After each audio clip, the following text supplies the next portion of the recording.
मैं नासिर हुसैन आप सबका एनएच अकेडमी में वेलकम करता हूं। आज मीडियावल हिस्ट्री के क्रम में ये अगला वीडियो है। इससे पहले मैंने राजपूत डायनेस्टी के ओरिजिन के बारे में मैंने बता दिया था, प्रतिहार डायनेस्टी। आफ्टर दैट मैंने चौहान डायनेस्टी के बारे में मैंने बहुत अच्छे से मैंने एक्सप्लेन कर दिया था, जो कि पीसीएस, एसएससी, सीजीएल, उसके एनटीपीसी, बैंकिंग, रेलवे, कई सारे तमाम जो सरकारी जो गवर्नमेंट जॉब्स हैं, गवर्नमेंट एग्जाम्स हैं, कॉम्पिटिटिव एग्जाम्स, उसमें ये बहुत ज्यादा एक तरह से आपको उपयुक्त साबित होता है।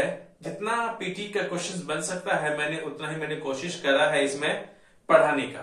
आज हम लोग पढ़ने वाले हैं राजपूत डायनेस्टी, जो कि पृथ्वीराज रासो की बुक है, जो जिसने की चंद्र बरदाई ने उस किताब को लिखा था। तो उस किताब के मुताबिक कि जब महर्षि वशिष्ठ जो कि माउंट आबू पर्वत पे जब वो यज्ञ कर रहे थे, तो उसमें से 4 ऐसे क्लेन्स निकले या फिर 4 ऐसे जातियां उस अग्नि कुंड में से पैदा हुए, जो कि महर्षि वशिष्ठ की मदद करते हैं। और जो आसपास के इलाके में जो परेशानियां थी, जिसके वजह से उसने यज्ञ किया था, जिस परेशानी से बचने के लिए, उन सारे परेशानियों से बचने के लिए जब उसने यज्ञ किया था, तो उसी में से 4 क्लेन्स या फिर 4 जातियां निकले थे उस अग्निकुंड में से। उनमें से एक है हमारा परमार डायनेस्टी। परमार डायनेस्टी की सबसे पहले हम लोग बात करते हैं फाउंडर की। इसके जो फाउंडर थे, इस डायनेस्टी का फाउंडर थे उपेंद्र या फिर कृष्ण राज। कैपिटल इनकी जो राजधानियां थी, पहले बाद में धार नगरी या फिर धार कहते हैं, जो कि आज मध्य प्रदेश में है। क्योंकि ये जो परमार डायनेस्टी है, ये आज के डेट में मध्य प्रदेश में है, और उसके आसपास के जो इलाके हैं, कुछ पार्ट गुजरात के हैं, कुछ पार्ट आपके जो साउथ या फिर दक्षिण पार्ट है राजस्थान के, उसी के इलाके में ये फैला हुआ था। पहले इनकी जो राजधानी थी परमार डायनेस्टी की, वो थी पहले उज्जैन थी इसकी राजधानी, फिर बाद में धार नगरी बनी। इसके जो C4 कॉमन लैंग्वेज, इनके जो कॉमन भाषाएं थी वो थे संस्कृत और साथ में प्राकृत। इसको जो इस्टेब्लिश हुआ था 790 AD में, और इसका डिस्टेब्लिश होता है 1305 में, जब अलाउद्दीन खिलजी जो लास्ट रूलर रहता है परमार डायनेस्टी का, 1305 में जब उसका हत्या कर देता है। देन फिर यहां से उसके बाद 1305 के बाद कुछ ही साल तक ये परमार डायनेस्टी चलता है, लेकिन जो डेट है इसका 1305 को ही इस परमार डायनेस्टी का जो वंशज रहते हैं, एम्पायर रहता है, वो यहीं से खत्म हो जाता है। आपको ये याद रखना है, इसमें जो आपको जो टाइम लाइन है, इसमें कहीं बहुत जगह वेरी करता है। एग्जैक्टली आपको मैंने कहीं कुछ डेट से लिखा, सिर्फ आपको डेट से थोड़ा सा रिलेट करने के लिए याद रखना, वो एग्जैक्ट नहीं है। इसलिए क्या कि उस वक्त कोई ऐसा डेट नहीं, आपको अलग अलग किताबों में या फिर अलग अलग अगर आप वीडियोस देखें तो आपको टाइम लाइन्स अलग अलग देता है, लेकिन टाइम लाइन से क्वेश्चन नहीं पूछा जा सकता। सिर्फ आपको एक पॉइंट याद रखने के लिए सिर्फ कुछ मैंने टाइम लाइन्स लिखे हैं। Okay, meaning of Parmar. आखिर परमार का जो डायनेस्टी है उसका मीनिंग क्या है? परमार का मतलब होता है डिस्ट्रॉयर ऑफ एनिमीज, मतलब दुश्मनों का खात्मा करना। इसका ओरिजिन के बारे में मैंने पहले कुछ बताया भी था। चंद्र बरदाई एक राइटर थे, उसने लिखे थे पृथ्वीराज रासो के उसने रचना करी। And the origin of Parmar Rajput from a fire pit. मैंने बोला कि इस बुक के हिसाब से, पृथ्वीराज रासो के बुक के हिसाब से ही इनका जो जन्म होता है कहां से? फायर पिट या फिर जिसे हम अग्नि कुंड कहते हैं। आफ्टर अ सेरेमनी या यज्ञ परफॉर्म्ड बाय महर्षि वशिष्ठ। किसने किया था? राजपूत का जो था ये महर्षि वशिष्ठ ने यज्ञ किया था माउंट आबू पर्वत में। तो जहां में से इनका भी क्या होता है? ओरिजिन निकलता। वो यही उसी अग्नि कुंड में से 4 कुलों में से एक कुल थे। क्षत्रिय ब्राह्मण्स कहते हैं उदयपुर प्रशस्ति और राजपाल इंस्क्रिप्शन के मुताबिक कहते हैं कि जो परमार डायनेस्टी है वो कहा? क्षत्रिय ब्राह्मण्स थे। दरअसल क्या होता है, जो बात करते हैं कि ये अग्नि कुंड से जब इनका 4 कलेश निकलते हैं, हालांकि एक डिबेटिक टॉपिक रहा है मध्यकाल के जो इतिहासकार थे उसके बीच में बहुत ही ज्यादा मतभेद रहे हैं। लेकिन ऐसा माना जाता है कि दरअसल कि ऋषि महा वशिष्ठ जब अग्निकुंड में से ये बल्कि ना निकले थे, हालांकि उसमें से 4 ऐसे ऐसे जिम्मेदार या फिर राजाओं को उसने शपथ दिलाई थी ताकि कि महर्षि को, जो महर्षि वशिष्ठ थे, उनकी मदद कर सके वो 4 लोग। हालांकि ओथ ही दिलाए थे, एक तरह से शपथ कह सकते हैं। यहां से निकला था। अब हम इसके एम्पायर एक्सटेंशन की बात करते हैं। जब भी आप किसी भी, अगर हिस्ट्री में आप किसी भी डायनेस्टी के बारे में पढ़े या फिर किसी भी रूलर के बारे में आप पढ़े, तो आपको कुछ चीजें महत्वपूर्ण याद रखना है। पहले उनका फाउंडर, फिर आपका उसका कैपिटल, कॉमन लैंग्वेज उतना नहीं है फिर भी आपको याद करना है, एस्टैब्लिश, डिसएस्टैब्लिश। इन सब से क्या होगा कि आपको एक टाइमलाइन पता चल जाएगा कि फलाना जो भी डायनेस्टी के बारे में पढ़ रहे हैं, जैसे कि अगर मैं परमार डायनेस्टी की मैं बात कर रहा हूं, 719 से 1305 के बीच में इसी का पूरा टाइमलाइन है। आपको याद करने में आसानी भी रहेगा कि इन्हीं के बीच में अगर परमार डायनेस्टी में कोई क्वेश्चंस आ जाते हैं, इसी टाइमलाइन के हिसाब से आप यहीं से कर सकते हैं। दूसरा होता है एम्पायर एक्सटेंशन। इसका जो साम्राज्य जो इसका फैला हुआ था उससे बहुत बड़ा असर पड़ता है आपको समझने में, आपको अंडरस्टैंडिंग बनता है। जो कि पहला वाला मैंने वीडियो बनाया था origin of the Rajput dynasty के बारे में, मैंने मैप बना के मैंने पहले बता चुका हूं। आप प्लीज आप उनको देख लें तो आपको आसानी से याद हो जाएगा। Okay, the region of Rajasthan was under control of Parmar dynasty after Gujjar Pratihara.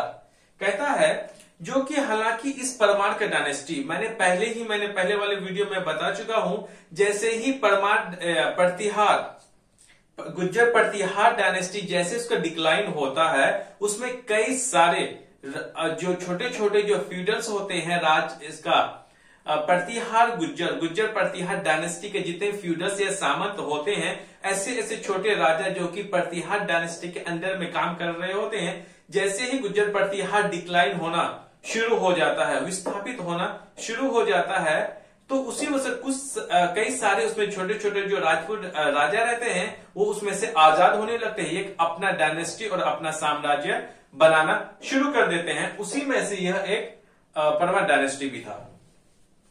Okay, initially gain control of the, अब जो मैंने यहाँ पे बोला कुछ पार्ट कहाँ, राजस्थान का पार्ट है ये, कुछ पार्ट इसका वहीं पे था और कुछ में तो इसका मालवा मध्य प्रदेश में तो था ही।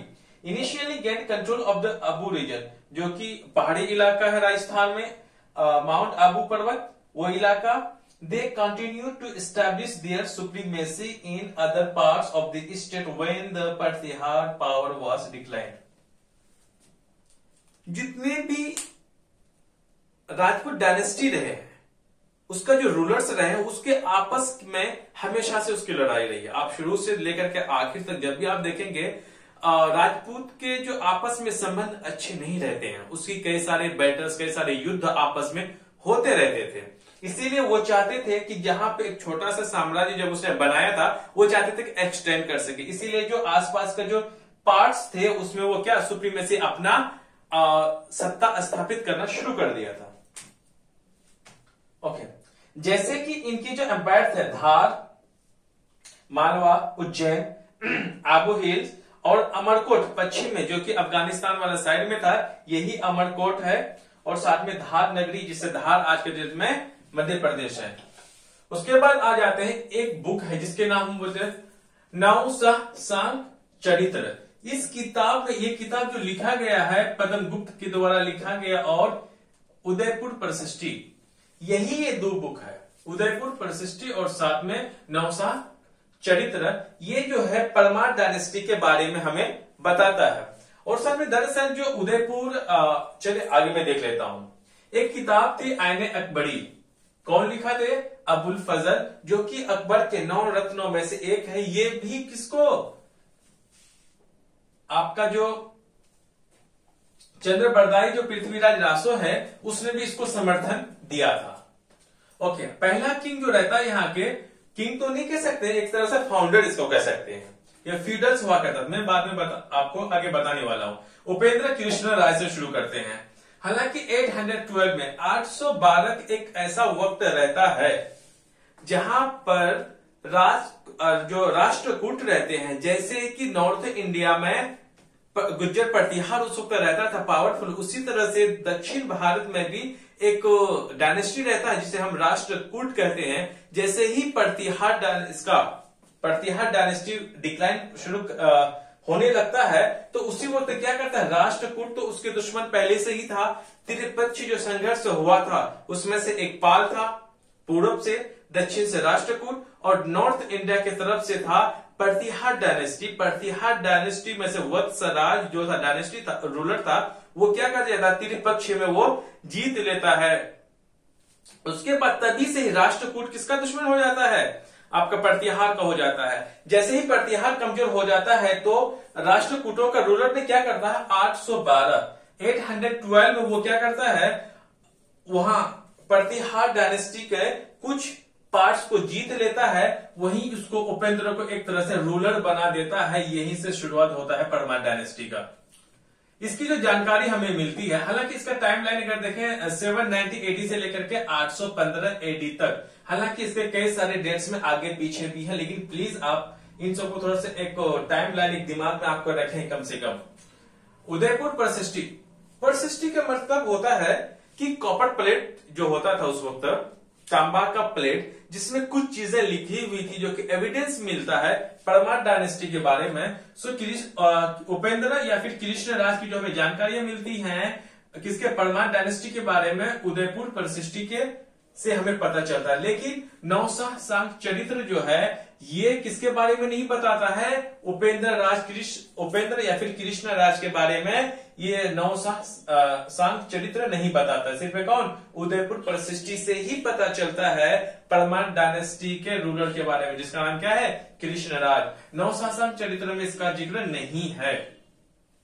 He become ruler of Avanti, किसका रूलर बनता है पहले, अवंती में बनता है। राष्ट्रकूटों ने क्या करता है, उस पहले हमला कर देता है, फिर बाद में वो अवंती पे ही करता है कब्जा राष्ट्रकूटों ने। लेकिन राष्ट्रकूट उसमें वहां के रूलर वो रूल नहीं करते हैं, बल्कि किसको, उपेंद्र राज को वहां का रूलर एक तरह से बना देता है, जहां पे उज्जैन में था। ओके, इसके बारे में आता है अगला रूलर। हम लोग जो भी पढ़ते हैं मिडावल हिस्ट्री के क्रम में, जो मोस्ट एक्सपेक्टेड जो क्वेश्चन जिस रूलर से पूछा जाता है, हम लोग उसी पे ज्यादातर फोकस करेंगे। इससे कई सारे किंग्स या रूलर्स आते हैं, लेकिन हम लोग सबके बारे में नहीं पढ़ते हैं। जो मुख्य रहते हैं उसी के बारे में पढ़ते हैं, जो कि आपके एक्सपेक्टेड क्वेश्चंस रहते हैं। उसका बात है वैरी सिंह। वैरी सिंह क्या कहता है, सन ऑफ उपेंद्र या फिर कृष्ण राज का बेटा था, सक्सेसर ऑफ उपेंद्र का अगला उत्तराधिकारी बना। नौसंग चरित्र इसके बारे में भी नहीं बताता है। उसके बाद अगला रूलर आता है सियाक फर्स्ट। सियाक फर्स्ट में क्या होता है, उदयपुर पर षष्ठी। ये उदयपुर वो राजस्थान वाला नहीं है, बल्कि मालवा में भी, मध्य प्रदेश में भी एक जगह है, वहां पर भी उदयपुर है। तो उदयपुर पर षष्ठी में किसका, सियाक फर्स्ट के भी बारे में जानकारी नहीं मिलती है। लेकिन उदयपुर पर षष्ठी में इसकी जानकारियां नहीं मिलती, लेकिन नौशाह सांग चरित्र में इसकी जानकारियां मिलती है। इन दोनों की जानकारियां किसमें, नौशाह सांग चरित्र में नहीं है, उदयपुर परसिस्टी में है। लेकिन सियाक फर्स्ट ऐसा रहता है जिसकी जानकारी कहां, नौशाह सांग चरित्र में है। नोट याद रखें आप, जैसे उपेंद्र, वैरी सिंह एंड सियाक फर्स्ट। सियाक में फर्स्ट में लिख देता हूं, वर फ्यूडल्स ऑफ राष्ट्रकूट। इसका मतलब ये हो गया, जैसे उपेंद्र राज को राजा कौन बनाता है, रूलर बनाता है राष्ट्रकूटों ने। तो राष्ट्रीय ये जो अंडर फ्यूडल का मतलब होता है सामंत, अब किसके अंडर में काम कर रहे थे, छोटे छोटे राजा बन करके ये कर रहे थे राष्ट्रकूटों के अंदर में। और साथ में सिर्फ राष्ट्रकूटों का नहीं, बल्कि ये कहीं न कहीं प्रतिहार डायनेस्टी का भी फ्यूडल्स कहा जाता है। मतभेद है लेकिन कोई दिक्कत नहीं है, आपको याद रखना कहां, राष्ट्रकूटों के ही अधीन में ये काम करते थे। ये तीनों कौन कौन, आपका उपेंद्र, वैरी सिंह और सियाक। उसके बाद एक वक्त ऐसा आता है जिसको 946 एक ऐसा वक्त रहता है जो कि 946 पहले जो मालवा का क्षेत्र है, कौन, मालवा, जिसे आज मध्य प्रदेश में पढ़ने वाले हैं, जो कि परमार डायनेस्टी इन्हीं के ही अधीन में काम करता था, इन्हीं के एरिया में। तो 946 पहले जो कि मालवा किसका पार्ट था, before 946 Malwa was the part of Pratihar. उसके बाद आफ्टर 946 के बाद बैरी सिंह नामक एक रूलर रहता है परमार डायनेस्टी का, जो कि राष्ट्रकूटों की जो रूलर्स रहते हैं उनकी मदद से 946 में मालवा के क्षेत्र में ये पूरा कब्जा कर लेता है। फिर अपना एक हिसाब से वो क्या कर मालवा में अपनी मजबूती से सत्ता स्थापित कर देता है बैरी सिंह टू। किसकी मदद से उसने किया? राष्ट्रकूटों के नरेश तृतीय, जो कि राष्ट्रकूटों के एक रूलर था, उन्हीं की मदद से। 946 में मालवा किसका पार्ट हो गया? ये बन गया परमार डायनेस्टी के अंडर में आ गया। उसके बाद जो हमारे अहम रूलर में से एक है जिसके हम सियाक सेकंड बोलते हैं, इसका जो टाइमलाइन है 946 का 973, इसमें भी थोड़ा सा आगे पीछे है, लेकिन आपको याद रखना है कि थोड़ा आगे पीछे हो, लेकिन आपको डेट से क्वेश्चंस नहीं आते हैं। ये सियाक टू जो पुत्र थे किनके? बैरी सिंह के। दरअसल इनको एक नाम से जाना जाता है, सियाक टू को, real founder of Parmar dynasty. इसका मतलब यह हो गया, एक तो आपका संस्थापक या फिर फाउंडर थे उपेंद्र कृष्ण राज, लेकिन रियल फाउंडर जो परमार डायनेस्टी का है वो किसे कहते हैं? रियल फाउंडर, वो है सियाक टू। इसके पीछे का एक रीजन है, कैसे आप बताएं। इससे पहले जितने भी रूलर्स थे परमार डायनेस्टी के, वो सारे के सारे किसके? राष्ट्रकूटों के फीडर्स थे, सामंत थे, राष्ट्रकूटों के ही अंडर में ही वो एज ए रूलर बनकर राज कर रहे थे। उनके जो कुछ कमाई होता था वो मेन कहां पे चला जाता था? वो चला जाता था आपका राष्ट्रकूटों के पास। लेकिन सियाक टू ऐसा नहीं करता है, कुछ दिन तो ये रूलर बनता है, लेकिन एक वक्त आता है 972। कब? 972 एडी में ये क्या करता है? सियाक टू नरेश खोतिंग कहा? राष्ट्रकूटों के एक रूलर था। वो क्या करता है? सियाक टू इस पे हमला कर देता है। हमला करने के बाद ये क्या कर लेता है? ये जो लड़ता है सियाक टू किसके लिए लड़ता है? मालवा के लिए। और नरेश खोतिंग क्या करता है? मालवा को बचाना चाहता है। हालांकि इसने राष्ट्रकूटों ने ही जीत हासिल करके किसको दिया था? परमार डायनेस्टी को दिया था। लेकिन ये सियाक टू क्या करता है? इन्हीं से लड़ाई लड़ता है। 972 में ये सियाक टू किसको? मालवा को जीत लेता है। परमार डायनेस्टी को क्या विक्ट्री, इसको विजय होती है। और राष्ट्रकूटों क्या होता है? यहाँ पे नरेश खोतिंग यहां पर से वो हार जाते हैं। अब मालवा जो है बिल्कुल ये किसका अधीन में आ गया? परमार डायनेस्टी का। अब इसका कोई भी फ्यूडर्स नहीं है, इंडिपेंडेंट राजा बन जाता है। इसीलिए इनको कहा जाता है real founder of Parmar dynasty. अब ये किसी के सामंत नहीं है, ना ही ये किसी के अंडर में काम करते हैं ये। ओके, इनसे रिलेटेड कुछ बातें हैं। Siyak to establish independent state in Malwa. क्या कहते हैं? बिल्कुल ये स्वतंत्र होकर के, बिल्कुल आजाद होकर के क्या करते हैं? मालवा को अपना स्टैब्लिश कर लेते हैं कि आप मालवा के जो क्षेत्र है, मालवा में आप किसी हुकूमत चलेगी? परमार डायनेस्टी के रूलर कौन थे? सियाक सेकंड।